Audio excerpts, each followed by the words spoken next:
Thank you very much. That was a really lovely introduction. I'm just going to read. It's going to be both an artist talk, so you're going to get a kind of wide overview of my practice, but I'm also going to do some reading of writing that I do, as well as kind of give a slightly art historical context to some of my interests and work. So the theorist Giorgio Agamben, the art theorist and also philosopher, begins his essay called Notes on Gesture, which is from 1999, by describing how the scientist Gilles de la Tourette, in 1886, photographed or prophetized, cinematography in his experiment to try to materially visualize a human gait. Quote, only an eye gifted with such a vision could have perfected that footprint method of which Gilles de la Tourette was, with good reason, so proud. An approximately 7 or 8 meter long and 50 centimeter wide roll of white wallpaper was nailed to the ground and then divided in half lengthwise by a pencil-drawn line. The soles of the experiment's subject were then smeared with iron oxide powder, which stained them with a nice red rust color. The footprints that the patient left while walking along the dividing line allowed a perfect measurement of the gait according to various parameters, the length of the step, the lateral swerve, the angle of inclination, etc. End quote. So when I first read this, I couldn't help but think of this work by Robert Rauschenberg, which you probably know is Automobile Tire Print from 1953, in which he famously asked John Cage to drive his Model A Ford over some ink and then over some paper. This question of visualization that happens in cinematography and the recording of the human gesture that Agamben speaks about is the starting point of my inquiry into gesture as a painter and as a writer. So this talk is going to combine different aspects and elements of my research and work on gesture in my paintings and installations and writing. So coincidentally, around the same time as reading that essay by Agamben and that quote about Gilles de la Tourette and the human gait, I went to go see the Rauschenberg exhibit at the Tate in London, I think in 2016. I went obligingly with a friend, more as a backdrop to a conversation, I thought, but soon realized that the practice of Rauschenberg, something that I had kind of embarrassingly put to the side after my youth, and I guess what you would call the subcultures of hardcore and DIY, a subculture I did a lot of silk screening for at an early age. But through the enthusiasm of my friend, who actually wrote a book called Performing Objects, and her name's Isabel Harbison, it was the works of Rauschenberg, and seeing them, I realized touched concretely upon the ideas of place and situation in relationship to gesture. I find this quote pertinent, and I'll come back throughout this talk to the idea of the site, of this idea of a site of something, a site of painting, a site of gesture, that the writer Craig Owens raises, and this is a quote from his book Beyond Recognition. Quote, Steinberg described Rauschenberg, so this is a Rauschenberg painting, Rauschenberg's typical picture surface as a, quote, dump, reservoir, switching center. Krauss, so that's Rosalind Krauss, also characterizes Rauschenberg's art in terms of place, discussing the, quote, equal density in which disparate images acquire in his work Small Rebus. She is, quote, struck by the fact that the surface of a painting is a place, a locale, where this kind of equalization can happen. So implicit in this understanding of the locale, this is me speaking now, is the idea of is the idea of a venue, a place where something happens. So for me, the question has been, in my work and in a lot of things I do, is what do gestures enact in the venue of a painting? And further down the line, then, how do the readings of these enactments congeal into an art historical shape? So in 2013, I began a series of paintings titled Material Evidence. This is the first one I ever made, well, the first successful one, which took as their subject matter the site of the studio and the unconscious marks made as the byproduct of a painterly practice, so spills, wipes, drips. I photographed them, I cropped them, and I turned them back into tongue-in-cheek abstract paintings. Early in the series, I worked with the writer Marina Vishmet, who's a really great writer, and she came up with a beautiful analogy in which she described the idea of moving from an icon to an index and back again. This idea, this notion that you take an indexical mark, something that has a purpose, quite outside of aesthetics, and then turn it into an icon or an image that has a meaning, and then actually turning the painting back itself into an indexical sign for abstraction. So this is a quote from her, which I think is really beautiful. The work offers some pictorial and productive frames for thinking through seeing and history, representation and representation. The whole array, an anatomy theater of modernism's afterlives. Core to these demonstrations is the movement, both light and rather schematic, from index to icon. In the painting's material evidence, paint splotches on studio surfaces inject the old punchline of the abject unmeaning of the abstract expressionist canvas with a homely, gendered wit. It is the performance of an interior, but not a performance of interiority. A blunter play with the index to icon transit can be observed here. The mark of paint, an index, is turned into a painting, an icon, compressing in that transfer a whole history of canvas as index of gesture, which becomes the icon of artistic genius.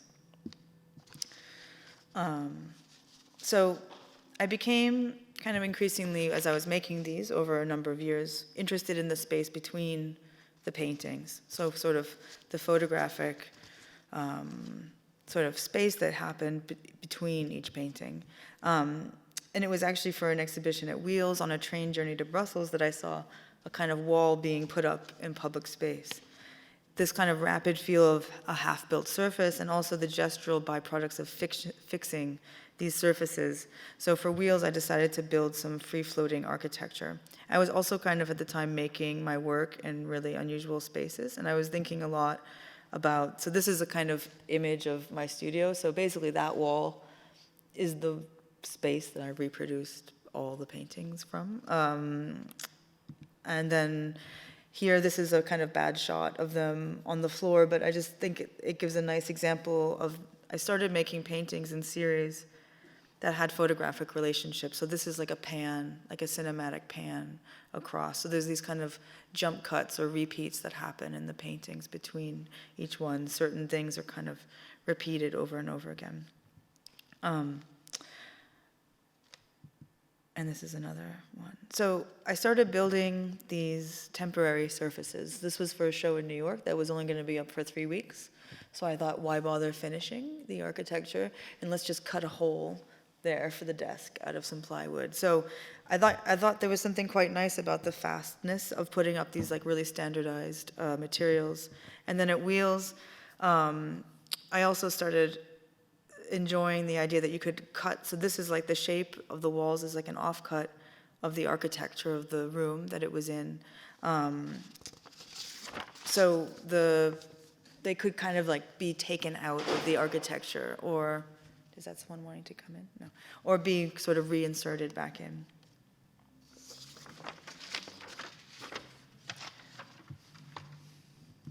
And this is another shot from Wheels. I call that the pink elephant. So it kind of was this moving wall. It was also a group show, which had a very kind of laissez-faire curator who didn't want to put anything. So I just put everything on wheels and started, like not wheels, W-I-E-L-S, but wheels, W-H-E-E-L-S, and started moving them around. In an exhibition, this is from an exhibition at the Vlees Hall, I tried to underscore this notion of a cinematic interest. So more and more the paintings had relationships with each other. There was pairs or triplets or four in which you would see a pan across a surface or a zoom in on a surface or a crop or like a rotation. But I wanted people to get the notion that maybe where the gesture was happening was actually between the paintings, was in the movement between what you're viewing. So I tried in this show to underscore a cinematic interest by building this kind of set design for the paintings that would enact certain moves between the works. So for example, in this one, walking around a wall and seeing basically the same painting in rotation that's just been rotated, but then having to walk back around a couple of times maybe to understand if the painting is different at all. Or seeing a sort of long wall like back here with a pan across, I also titled the show Routine Pleasures, which is a reference to a film by Jean-Pierre Guérin, which is a movie that's about a painting that's being made by the artist Manny Farber. So he's kind of tracking the making of a painting, and he also is sort of documenting model train enthusiasts. So this notion of sort of, I was interested in this notion of maintenance as I started thinking about like, how does maintenance relate to gesture? I also became increasingly interested in how the notion of, and this is a detail of those paintings, and how the notion of gesture could be leveled between different actions. So very different acts might indeed have similar gestural intentions. And this is an example, that's a zoom in on the last painting. In the essay Notes on Gesture that I quoted at the beginning, the theorist Giorgio Agamben tells us that, quote, cinema leads images back to the homeland of gesture, end quote. What is a gesture? Asks Agamben. It is something which is inscribed into the sphere of action, but is neither acting nor making. It is neither production nor performance. Not the mark, and not the act that makes the mark. I'm going to do a quote from this essay because I think it's really clear and interesting and gets to the point of sort of the basis of what I'm thinking about in terms of gesture. A remark of the philosopher Vara contains a valuable indication. He inscribes the gesture into the sphere of action, but he clearly sets it apart from acting, agere. The Latin word agere is acting, and from making, and the Latin word is jacere. For a person can facere something, which is a Latin word for making, and not agere it, as a poet facit makes a play and does not act it. And on the other hand, the actor agit acts it and does not make it. And so a play fit is made by the poet and not acted, and agitur is acted by the actor, not made. So this distinction between making, performing, has been very important for me. So in reading Agamben, I began to understand gesture as the flickering of firelight animating a cave painting of jumping animals, for example, or the stills of film juddering together in our heads to make movement. I am understanding gesture as the imaginative jump in our heads, which believes in the action that created the physical trace of the event. More and more, too, this jump between things, which the writer Esther Leslie talks so well about in her book Liquid Crystals, when she also describes that the human eye does not actually pan smoothly across a surface, but rather the human eye jump cuts from one frame to another, just like a camera. I've come to understand that it's your body or a body that carries this understanding of gesture. It's a body that ignites gesture. And to do my last quote from Agamben, he says, quote, it is as if a silent invocation calling for the liberation of the image into gesture arose from the entire history of art. This is what in ancient Greece was expressed by the legends in which statues break the ties holding them and begin to move. So in working on the sort of notion of jumps between paintings, I began to develop a different gestural register. I started kind of making paintings that were to do with the action of cleaning.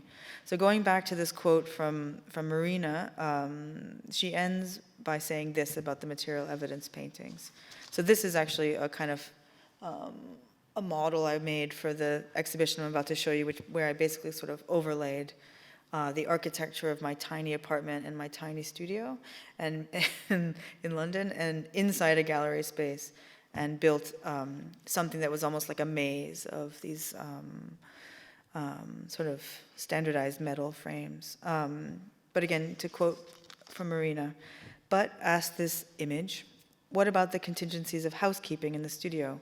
Is a paint drip on some kind of surface, canvas, any more expressive than dripping on others, a wall or a table? What is this material evidence of? Gordon, that's me, calls the pieces intentionally ridiculous. Material evidence articulates a structural causality. It is produced by the woman artist in her studio, detached from its generic premise of authenticity. It labors to bring us nothing but joy. So again, going back to this notion of the locale, like the implicit idea in the notion of a locale is that a body and a participant perhaps, but also is that there's a body present, which is a participant perhaps, but also it's a body on which things happen, a body as a locale. So when I gave birth to twins a few years ago, and now as I get older, my entire understanding of my body has changed. It's not just an agent that transforms or acts on materials, but it's also a site or a place of activity itself, which has its own needs, its own time, gravity, accumulation of knowledge and fat. This understanding of a site has historically been understood in feminist art, for example. And gestures are not just enacted upon a site, but there's a supportive system at play between gesture and place. So around this time, I had an exhibition at a gallery in Belgium, which is not far from here, actually.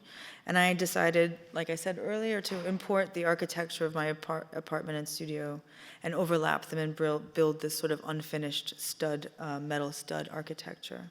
At the time, I had just really recently had my daughters, and I was basically moving between my house, where I was wiping and surfaces, kind of like this, and then I was going to studio, and I was cleaning and reproducing images of mess in artworks. And I started thinking, if the gesture is sort of, this is not literally what I thought, but it's a sort of quote from what I thought. If the gesture is an embodiment of something that's being supported, what happens when someone's gestures are not supported?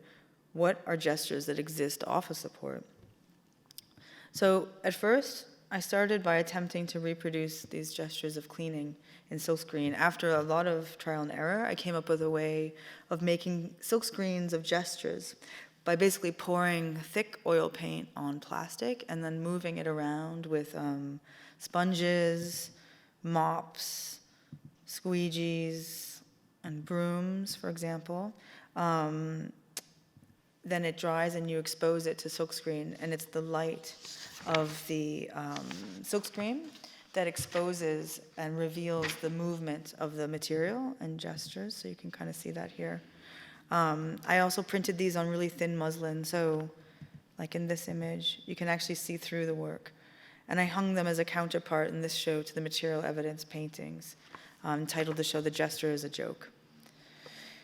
So in this series, I was also, in a similar way to the previous body of work or coexisting body of work, I was looking at my own process of making and using my own system of making as the subject of the work, almost kind of like a tight metabolic cycle, so like aerobic metabolism or something that consumes its own energy and processes. And then I also began to think more about the site on which these actions were happening. Oh, sorry, I'm going to skip here. I don't know why these are here. So I started making, this is my kitchen counter. And then I started working on a really large one for wheels, actually. In Rita McBride's exhibit, there was a kind of middle floor a show titled Something Stronger Than Me. And so basically this is, I cleaned a whole room of Rita's exhibit and then printed it on raw canvas and then hung it back up, kind of as architecture in the space. And it was a big mop cleaning. So this is like also, that's like not much, that's maybe like double the size of what they really look like, the gestures. So they're really detailed, and also they become sort of architecture themselves. They act like really large tapestries or printed wallpaper, and they reinsert themselves into spaces as images of other spaces, images of the act of gesturing that happened in another space, sort of transposed back onto it. And I'm really interested in the idea that other artworks interact with them, that they have a liquid relationship to the notion of where the edge of the artwork is. So their work, but they also, nothing has to be polite about. So me and Rita decided like we would just put her wall right in front, this like white wall right in front, and put all her stuff right in front, because it's not about the image of seeing it.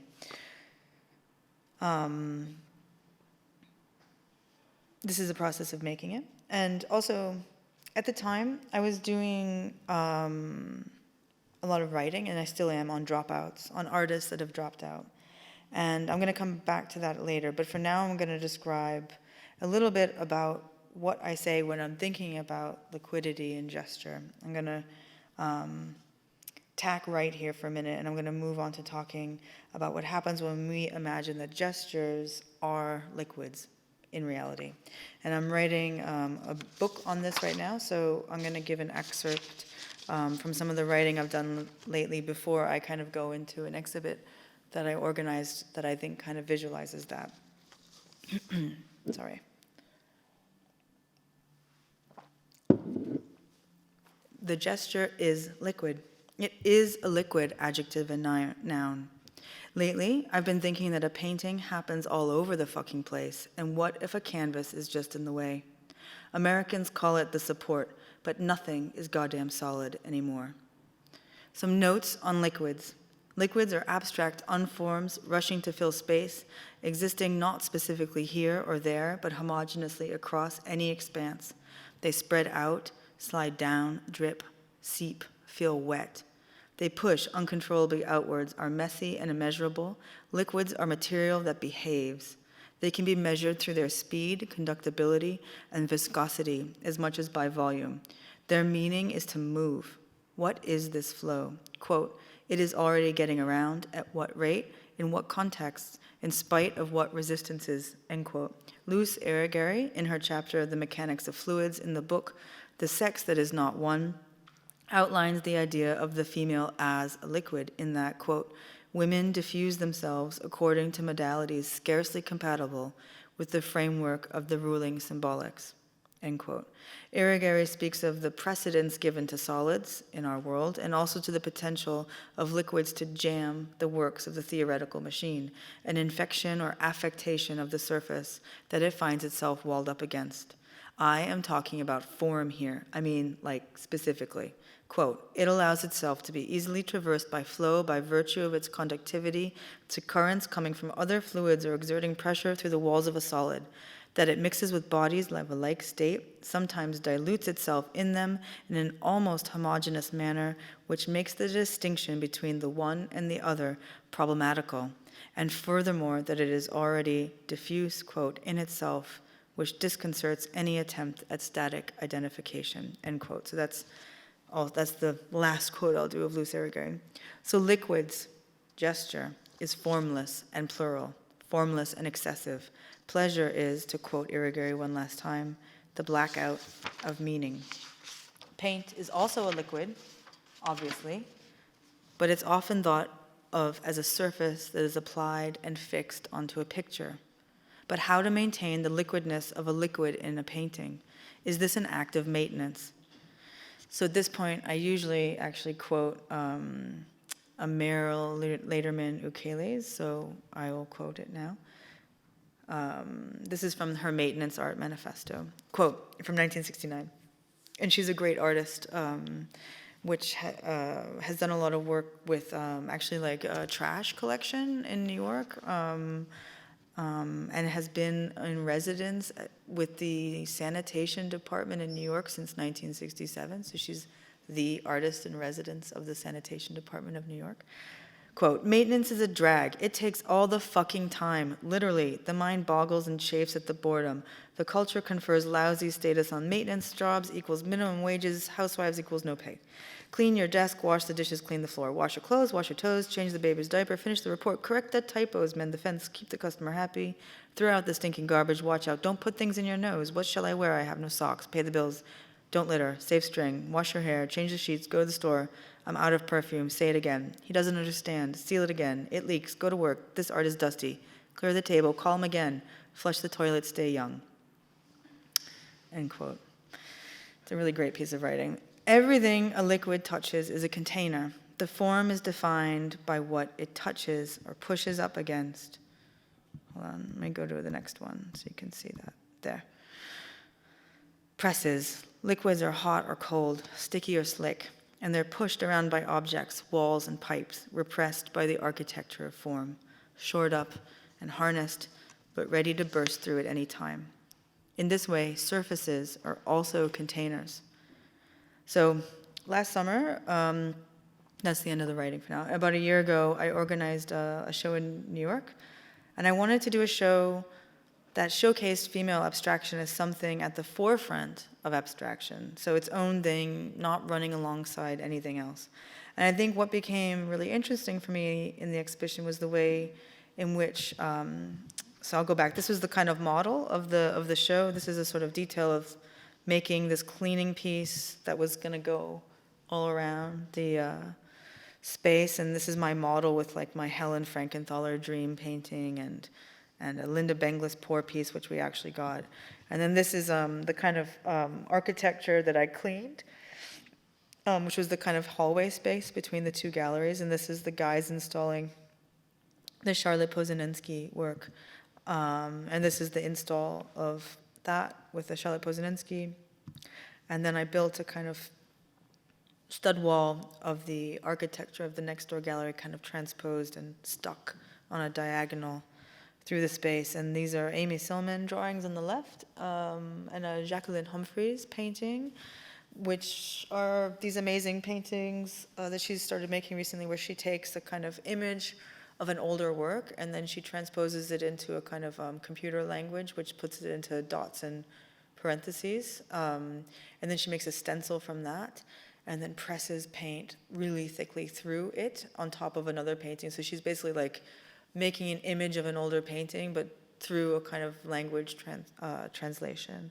And this is like a bit of the wall that came in with, on the left, a piece by Josephine Pride called I May Have the Weak and Feeble Body of a Woman, but I Have the Liver of an Ox. And it's from, they're great. And she went around banks in Berlin and New York and like with an ox liver and threw it around and photographed it. And then on the right is a work by Eileen Quinlan, who actually has just recently had a show at the Kunstverein in Dusseldorf, who's a really amazing photographer. And these are like photos that she did in the shower, but she plays with the emulsion in a way which it looks like painting. And then this is an install view with our Linda Benglis pour piece. This is a detail of my work, and another couple of works by Eileen Quinlan, and I made a rubbing of another part of the gallery that Eileen hung her paintings on. So this idea of like the transposition of sort of architectural. I think what became interesting was that a lot of the artists that I invited, and also historic artists. So we did have a Helen Frankenthaler work, I think. Sorry, I didn't have it in here, but and also Charlotte Posenensky. This work. Sorry, I'll go back. Charlotte Posenensky is in this body of work is called Series D, and it's from 1967, which is a year before she dropped out of the art world. And basically, they are made by a factory. There's some in Germany, and if you buy it, all you buy is the material production of the work. She also is dead now, but I mean, there's no profit made from them. So if you think she was making this stuff at the same time as like Dan Flavin and Donald Judd, whose the value of their work is sort of insanely accumulated, her work has always been radically about the notion that it's not that. And also, what you do is every time you make a Charlotte Posenensky show, so I designed this thing, because anybody who hangs them designs it themselves. You have 6 modular things to choose from, and you make a model, and you sort of get those pieces, and you assemble them, and they're full of also like fingerprints, and they look clean, but they're actually really dirty and human. And the notion of them is that they kind of go on forever in this imaginary space of reformation. But also, I think a lot of the artists were sort of dissolving their work in between mediums. They were upsetting hierarchies of how gesture arises in these meetings. So, for example, photographs by Quinlan were made in a painterly manner. Humphreys and Laura Owens' paintings, she had a painting in the show there, that little one on the right, are using digital and photographic reproductions of gestures and with painting. And Posenensky's huge sculptures are mutable and ongoing. And also, I wanted to contribute a kind of structure of displaced architecture. I also wanted the show to be a document of female abstraction, which is at the forefront of notions of liquidity. to be an example of how women artists pioneered a kind of abstraction that is in fact quite contemporary, and that perhaps there's something more interesting than the kind of like singular canon of abstraction, and that has a sort of multiplicity in history and different sensitivities and gestures. So much of this contemporary work by a lot of female artists is spoken about in terms of fakery or unknowability or questions of the real and the unreal. And I'll come back to this later, but I think at the time with this show, I was trying to point to an instability of surface or of medium, of architecture, and to communicate that. So I'm going to return now again to the idea of the locale of a painting, the site of a gesture, and to point out that in this is implicit that there's a performative element which involves a body, but does not present a body as such. In order to contextualize this, I'm going to run really, really quickly through the ways in which Isabel Grau, the writer, who's been writing a lot about painting recently, and her most recent book is The Love of Painting, has been speaking about this notion of vitality in painting. I'm just going to run through it really quickly. So in her essay, The Value of Liveliness, which begins this kind of long investigation she's done into painting and value, she talks about subjectivity and the idea that the brush stroke in painting is something that reveals traces of activity to the eye, but that in the painting, in the notion of French history and in general painting history, painting has a subjectivity of its own. And it's the signs of painting that evoke a sort of ghost-like presence of an absent author. So she says that painting becomes a discursive object that speaks to us and therefore appears to be alive. So in her view, a painting, any painting, literally carries the sort of life value of the artist around with it. But more importantly, for me, the painting itself speaks. And it's because of this speech that we understand that it's alive, that it has a liveliness. So here, in this place of painting that she talks about, that I'm interested in, there's a body, and it's probably a problematic body. And it has a voice, even if it's often disembodied. Okay, so I'm going to do a little bit of reading again, and then I'm going to get to more recent work. Okay, here we go, because I think it's interesting and important. In Anne Carson's book, Anne Carson is a really wonderful poet, and she's wrote a great book called Glass Irony and God. She finishes with an essay on women's voices in ancient Greek writing, which is just full of wonderful examples of the fear and, interestingly, the loneliness that female voices produce for men. She describes the different kinds of female voices in ancient Greece. Quote, madness and witchery as well as bestiality are conditions commonly associated with the use of the female voice in public.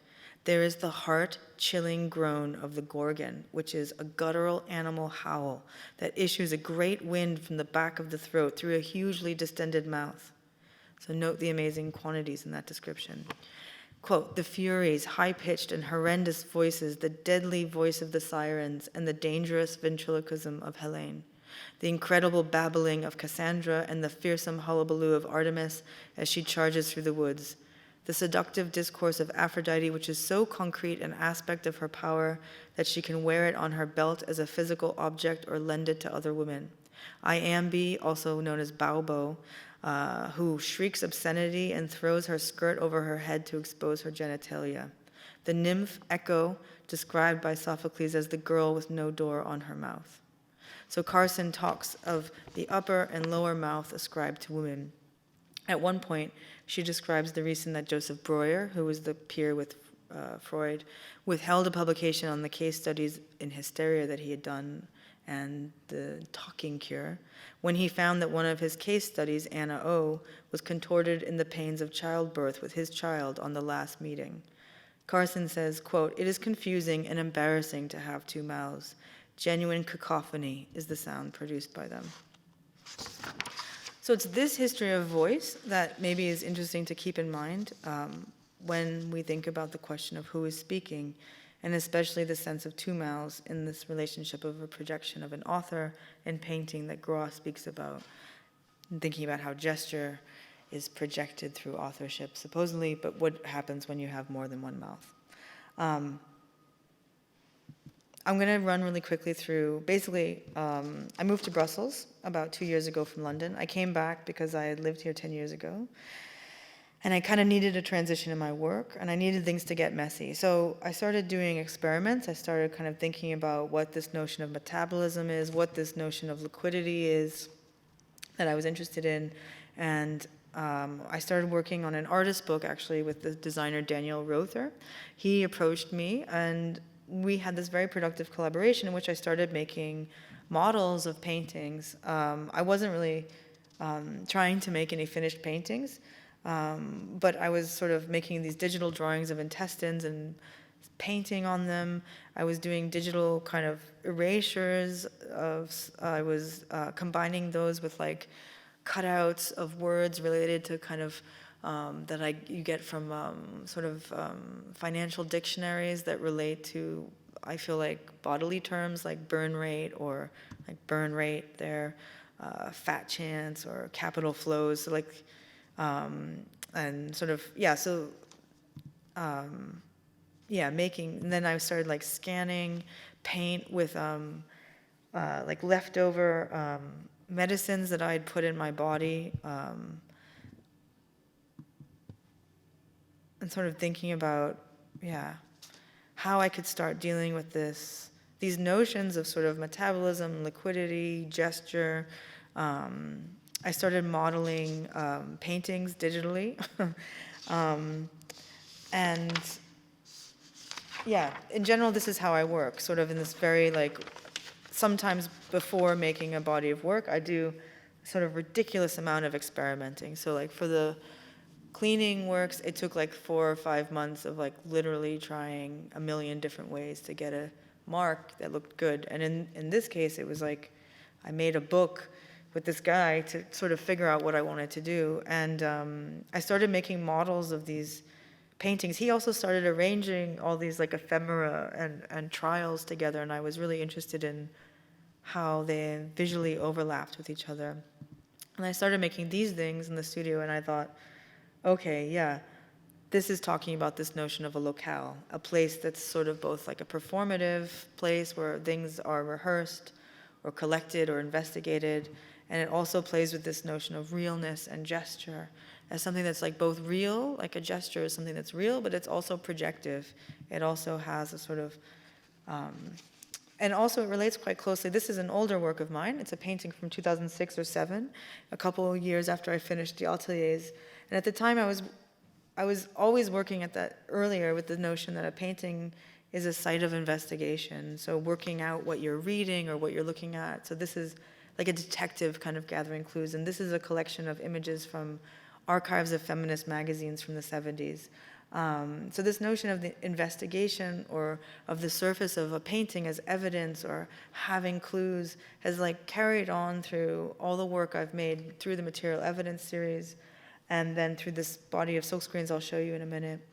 And seems to, I think, have come full circle with the new paintings that I'll show you in a minute that I started this year. I just want to show you quickly, this is a body of work I started making in 2012 until now. And it began with a series, with the kind of fascination in the cracks. So this is like, yeah, again, maybe like, maybe 3 times the size of the actual surface. But it began by being fascinated with the cracks in Mondrian paintings. And I began photographing extreme details in catalogs of damaged modernist paintings and blowing them up in silkscreen so large that both sort of like the damage and the raster of the printed page sort of started interrupting and dissolving the surface of the paintings. This notion that like the material of the paint has actually failed over time. And that also sort of in later bodies, so this is like a diptych, I'll talk about this, also was looking into notions of copying, and so not just aging, but so this is like 3 different painters of like almost the same year making almost identical sort of gestures. And I titled it like because it's all M's. So I'm also kind of making fun. And then this one is actually kind of interesting because on the left is a detail of a Jackson Pollock painting. And on the right is actually a detail of the only reproduction I could find at the time, the only printed reproduction of a Janet Sabel painting, which was actually made before any of Jackson Pollock's strip paintings. And I also found the smoking gun. So I'll read you a quote. So on page 218 of American Type Painting, Clement Greenberg says the following. Back in 1944, however, Pollock had noticed one or two curious paintings shown at Peggy Guggenheim's by a primitive painter, Janet Sabel, who was and still is a housewife living in Brooklyn. Pollock and myself admired these pictures rather furtively. They showed schematic little drawings of faces lost in a dense tracery of thin black lines lying over and under a mottled field of predominantly warm and translucent color. The effect, and it was really the first all over, and if you know, Greenberg was obsessed by this notion of the all over, and basically he championed any artist that produced this notion of the all over, but actually, the one artist he didn't champion was the first one he saw, which was a housewife living in Brooklyn, was strangely pleasing. Later on, Pollock admitted that these pictures had made an impression on him.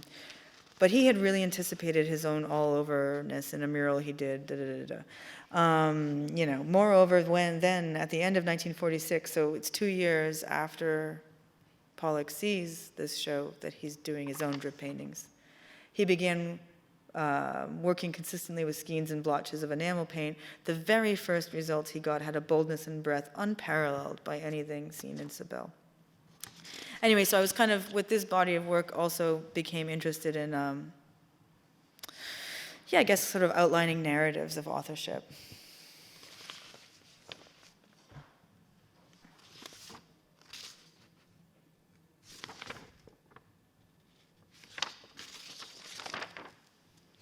So I'm just going to read something else, and then I'm going to talk about new work. But this is an image from an article about abstract expressionist women. So in Helen Molesworth's essay, so this is another excerpt of sort of writing that I've been doing. In Helen Molesworth's essay, quote, How to Install Art as a Feminist from 2010, she describes the complicated relationships at play in female practices. Quote, genealogies for art made by women aren't so clear, largely because they are structured by a shadowy absence, end quote. In the heart-wrenching article where this picture is from, in The New Yorker, titled The Canvas Ceiling by Claudia Roth Pierpoint, in the October 8th, 2018 issue of The New Yorker, with the cover showing a silencing red hand over the mouth of a female face exactly 1 year after the Harvey Weinstein scandal broke. There is a description of the group of female painters, Grace Hardigan, Helen Frankenthaler, Joan Mitchell, Elaine de Kooning, and Lee Krasner, who were present and partners of the New York group together at the opening of an exhibition of de Kooning's women paintings in 1953 in a fancy Midtown gallery that did not show women painters. They blithely offered their own observations. That one's you, and that one's me. Who gets to be abstract? Who does get to be abstract? As in, who gets to be off-point, random, bad-tempered? Who gets to be not giving a fuck, lying? You don't have a clue anyway. I was just joking. Until I'm not, then it's not funny at all. Duh. So that's kind of, in general, the position which I'm taking when I'm starting my new work, is this notion of who gets to be abstract. And actually sort of thinking about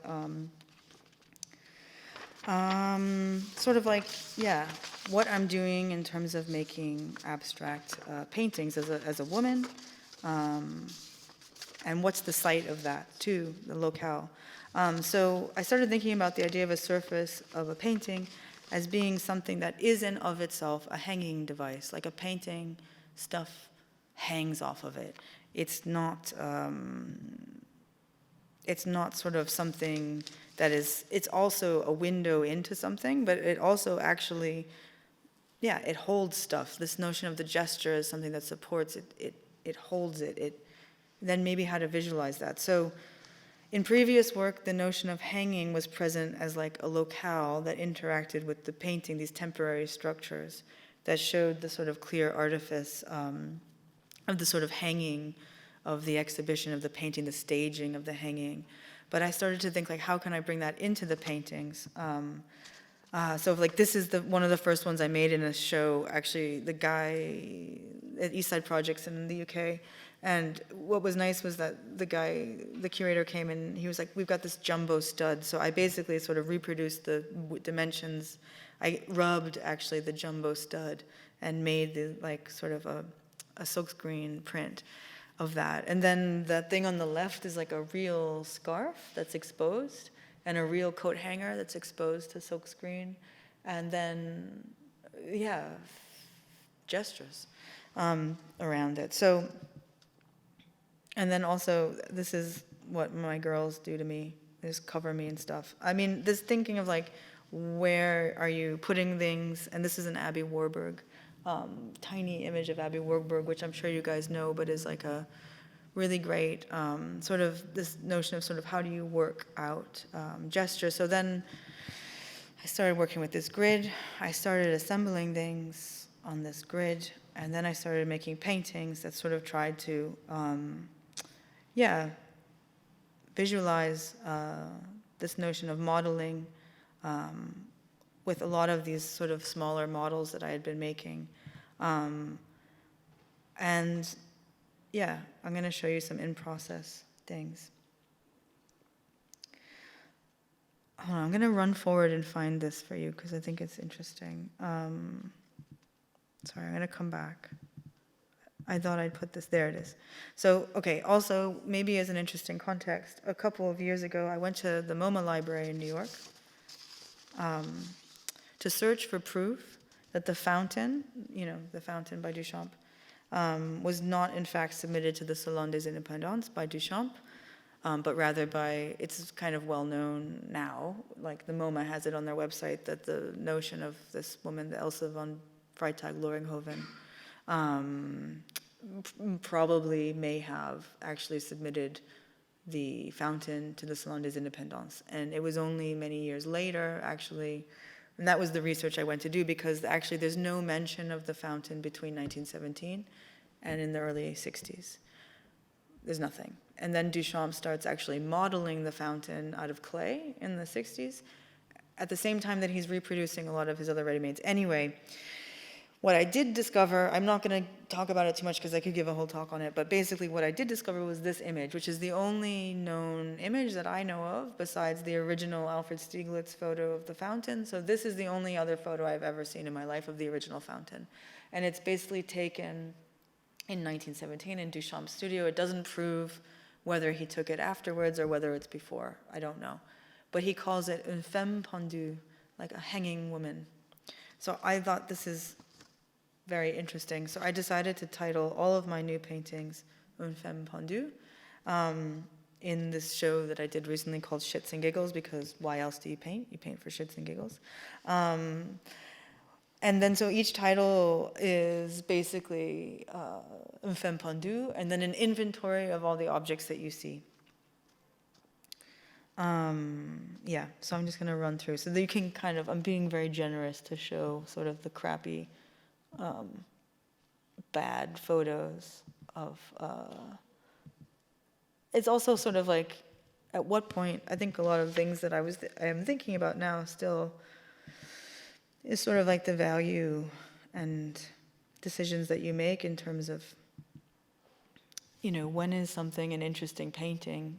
I've also been, anyway, working with sort of marble dust and working with the surfaces. So anyway, this one has like a hole cut out in it with a sleeve coming through. It's kind of blown out, you can't see it. And a lot of the paint is like very thick in some places. And also, I'm copying paintings by my daughters. I'm printing the intestines. The thing that's overlaid is like a massive digital erasure. So those are real purple suspenders. And then those are like silk screens of saws and I forget what they're called, the elastic things, and paint brushes. And then sort of like, gestures that come in. It's a rubbing of a door, and it's a real dry erase board. It's more stuff. So they're all made by modeling and rehearsing the gestures too. So those are real scarves that are exposed and printed real scale. So I think also this notion of like there being something kind of real scale in each one, and then them having, that's like a real painting that's stuck on to the other painting. Yeah. I also wanted to bring the sense of hanging onto the canvas and the notion that gestures are hung on a painting, that gestures have a gravity and also a scale that showed a human space or site at which the activity was happening. So again, here I'll go back, sort of, they're oscillating, I think, hopefully, between a sort of real and represented gravity. Purple suspenders, dry erase boards, the fake barf is all real. And then things are kind of printed life-size. So for me, Une Femme Pendue is violent in its coy. And so the gestures of women in early modernism may have been accumulated by men, the ready-made, the overall drip of Pollock, and many other gestures that were considered original are in fact copies of others and others who were not supported. This is, yeah, I'll leave that up. It's kind of like,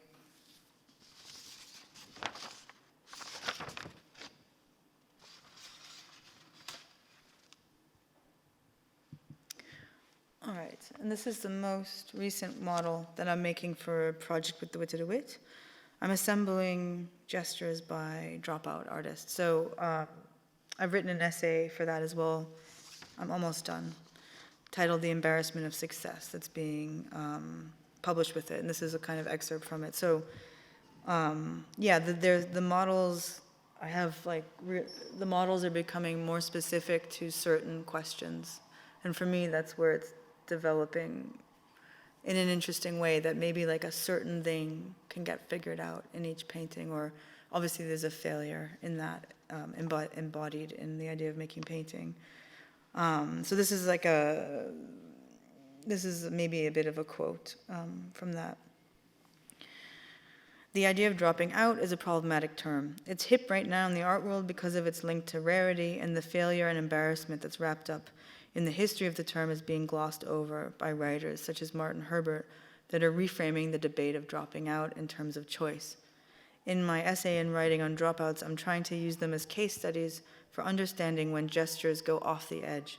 I'm trying to conceptualize a gesture that is a condition that exists outside of success. What I'm also trying to point out in my writing on dropouts is that it has taken a shift in perspective to change the understanding of dropping out as a condition that befell most female artists and artists of color in the 20th century, for example, into a gesture. Each of these artists and many others carried on making work and gestures that made sense to them and their practice towards a natural conclusion. So Charlotte Posenensky, for example, became a sociologist. After she dropped out, she was working with the workers that were producing her metal fabrications. Laurie Parsons, who is a kind of really amazing artist, around the same time as Rickard Taravanina and Felix Gonzalez Torres. She gathered a lot of things and accumulated them. She was walking along sort of off spaces in New York, and she encountered a lot of homeless people, and she became a social worker that started working with them. Katie Noland, who I think you probably know, who's much more embedded in the art world, became truly active in the post-care of her work. And Lee Lozano, who we think of as the original dropout, actually, it's been sort of revealed that she participated in New York for 10 years in the art world in the 70s after she initiated her dropout piece as a performance of the aesthetic of the self. I mean, think of sort of MTV in the 80s. So she was doing that in the 70s and hanging out at CBGB's with the Ramones and Patti Smith. And then, anyway, I think that there's aesthetic sort of trajectories to a lot of these things. All right. I'm going to end with some reading. Are you guys okay for another few minutes? Okay, and then I'll be done. And I'll just have my hand up for a little while. My body is a furnace for oxygen and organic material. I am also an ocean, in that systems of liquids are forced around the container of my limbs and skin. It is barely held together. I am pushing out of myself at all moments. Gravity plays a part in my function. In Formless, a user's guide, The writer Yves Lembois states, quote, "Even if one no longer speaks of painting as a, quote, window opened onto the world, the modernist picture is still conceived as a vertical section that presupposes the viewers, having forgotten that his or her feet are in the dirt. Art, according to this view, is a sublimatory activity that separates the perceiver from his or her body," end quote. But what if you're stuck in the mud, eh? My interest in enacting liquidity is to upset the hierarchy of gestures that might be considered above all that daily shit. Quote, "Just having a body is a daily comedy. From the control tower of the head, one gazes downwards, always downwards, upon this loose, baggy monster that we find ourselves in, this laughable casement that is the body below. As ankles swell, farts are emitted, rolls of fat jut out, the penis does its own thing, shit happens, and then you die," end quote. That's Amy Sillman's writing from Shit Happens. Sillman often speaks about her paintings as being filmic, having within them a series of film stills, decisions, and moves. This embodies, for me, the most exciting aspect of liquidity, that the liquid movement between states is where gesture lies in painting. This is from a review of Amy's show at Camden Art Centers that I was pleased to write about for Textes zur Kunst, and it actually is a part that didn't get published. "The opening of Land Line," which was the title of her show, feels like a landmark. At the opening of Amy Sillman's show at Land Line at Camden Art Center, the audience gathered in small groups, often in the corners of the room, talking and periodically staring at their phones together. It was only later at the dinner that I remembered that in Washington, 6 hours behind us, was the live streaming of the testimony by Christine Blasey Ford. Sillman was encouraged to give a speech at the opening dinner. She stood up and quickly gave a dedication to Blasey Ford. When she finished, up shot a white-haired, upper-class British man, a collector, who perhaps drunkenly shouted, "Innocent until proven guilty," and then quickly sat down. A spattered roar of indignation, nervous laughter, and we all started talking to each other. Quote, this is a quote from Hannah Black, who's an amazing writer, from a article on Lubaina Hamid in After All from a few years ago. And I think it's an amazing quote. "The perversity of Europe is that only atop a pile of corpses, symbolic and real, can a person become banal. The black artist in Europe is condemned to always be interesting. What is interesting about the idea of a black artist in Europe is the idea of someone carrying around a terrible hurt and exonerating everyone of this terrible hurt by doing so. The black artist in Europe is condemned to always have been a curiosity. What is curious about the idea of a black artist in Europe is the idea of someone carrying around a terrible hurt and insisting that we all look at it. There are two answers, forget yourself or forget them. But you go on revising the answer because you are not sure if the question was right," end quote. The shape form of the artwork, or the art world generally, is a container through which we view gestures. Simply put, the idea of an exhibition is a container, a book, a gallery show, a painting surface, a photograph, a career, a biography, a headshot, an interview, a magazine and spread in Vogue that you will never get, as my gallerist told me, your shitty website and the awful fucking things that come up when you Google anyone and anything. A city, a scene, a collective, your studio, these are all containers, and they are not solid. But somehow the pressure exerted on the art object and gestures within it by these containers is real, and what if we reverse it?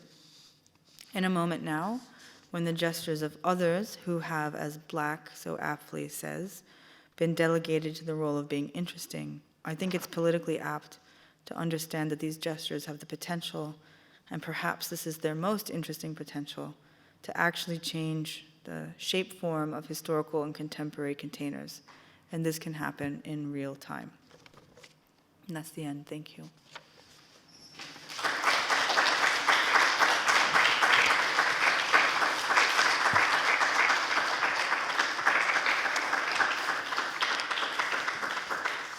Thanks for sticking with me.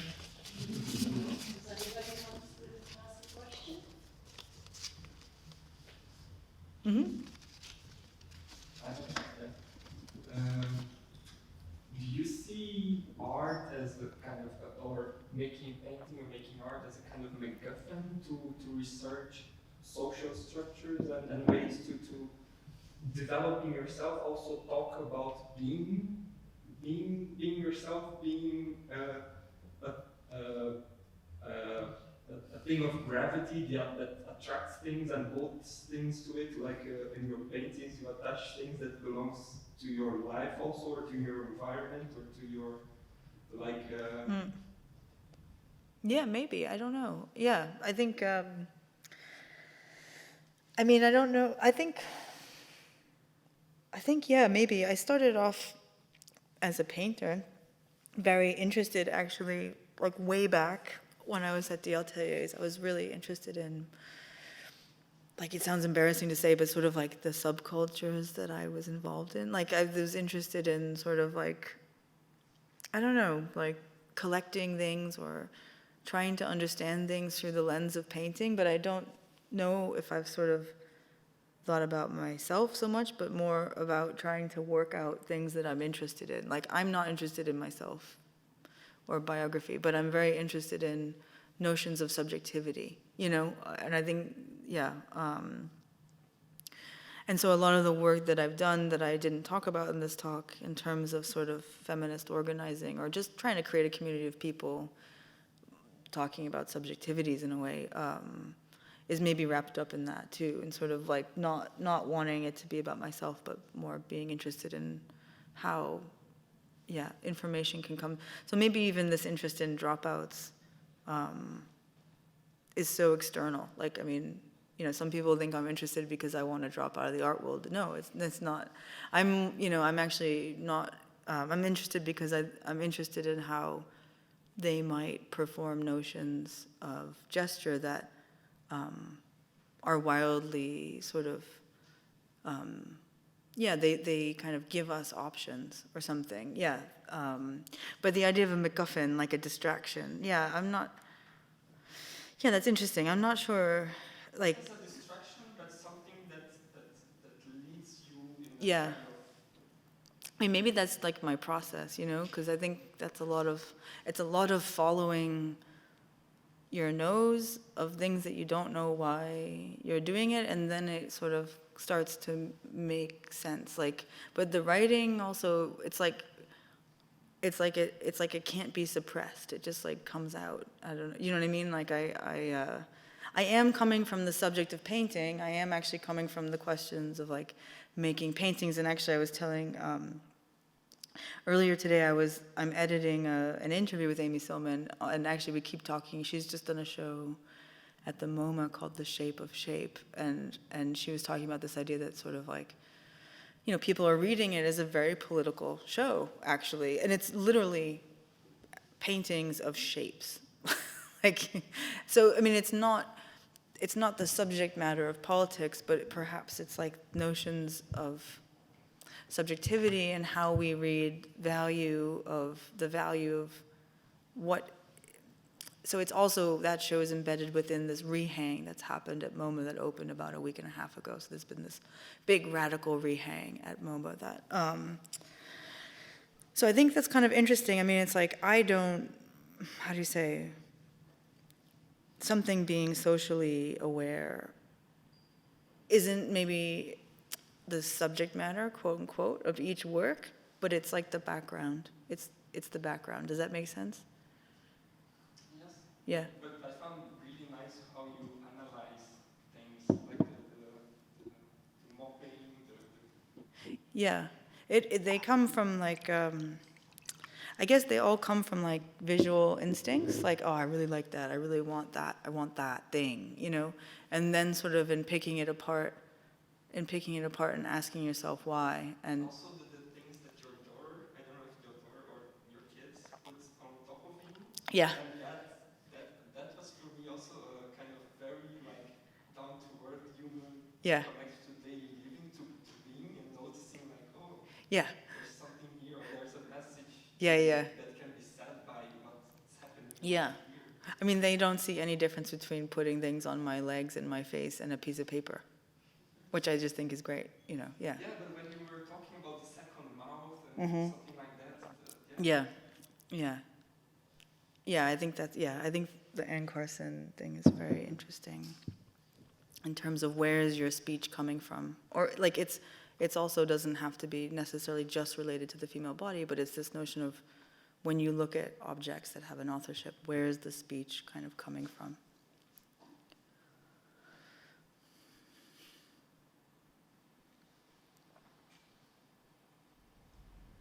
Anybody else has a question? No? Then again, I would like to thank Lisa Gordon very much for this very inspiring talk. Thank you for sticking with me. I appreciate it.